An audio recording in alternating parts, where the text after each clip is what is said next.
Necə etmək olar ki, uşaq sənə güvənsin və səni etibarlı valideyn kimi görsün? Təxminən 9-10 aylığında uşaqlar valideynlərinin onların hərəkətlərinə verdiyi reaksiyanı qiymətləndirməyə başlayırlar. Uşaq bir çox şeyi məhz anasını və ya atasını sevindirmək üçün edir. Məsələn, məhz uğurlu təcrübədən sonra "sən necə ağıllısan" kimi emosional dəstək alan uşaqlar daha tez qazancaya öyrəşirlər.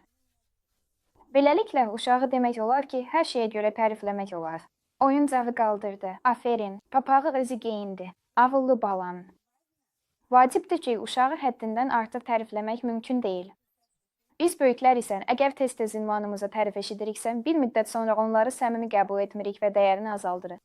Amma uşaqlar 6-7 yaşına qədər tərifi tam səmimi qəbul edirlər. Və uşağı tərifləməkdən çəkinməmək çox vacibdir. Çünki belə dəstəkləyici sözlər onun şəxsiyyətini və özünə inamını formalaşdırır. Davranış qaydalarını mütəmadi olaraq pozan valideynləri və ya dostları ilə tez-tez dalaşan, ucadan qışqıran və ya təpik atan uşaqla nə etmək lazım olduğunu anlamaq isə xeyli çətindir. Demək olar ki, hər bir uşaq da həyatının ikinci ilində belə bir dövr yaranır. Və bu yaşda uşağa icazə verilənlərin sərhədlərini müəyyənləşdirmək son dərəcə vacibdir. Bu o vaxtdır ki, uşaq valideynlərindən dəqiq və ardıcıl şəkildə nəyi edə biləcəyini, nəyi isə qətiyyən edə bilməyəcəyini öyrənir.